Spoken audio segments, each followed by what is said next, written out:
Hi, I'm Denise Sirachman, Product Manager for Smart Solutions at Lincoln Electric.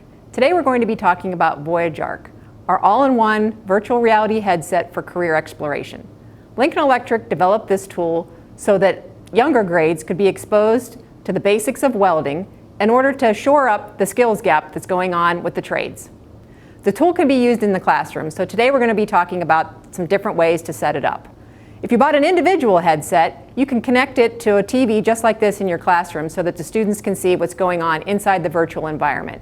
For this, you will need an HDMI to USB-C cable to plug into the monitor. The class can then take a look at what's going on inside the virtual reality headset when the user enters the weld shop to learn the basics of welding. Once they practice, they are transported into the virtual amusement park where they're being tasked to fix the rides. There are 8 modules to go through with the product, and in those, once they fix the ride, they can ride the ride. It could be a roller coaster, it could be a jetpack, and it also could be a skydrop.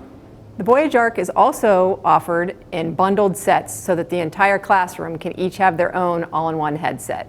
We offer it in bundles of 10 and 20, and with those comes a local area network. The local area network allows the instructor to pull all of the data from each headset and put it into a dashboard format so that they can track each student's progress. The local area network can also be plugged into a TV or monitor using a basic HDMI cable. This will allow the dashboard to be presented within the classroom so that the students can chart their own progress and have some spirited competition within the classroom. For more information on the Voyage Arc or other Lincoln Electric products, please visit lincolnelectric.com.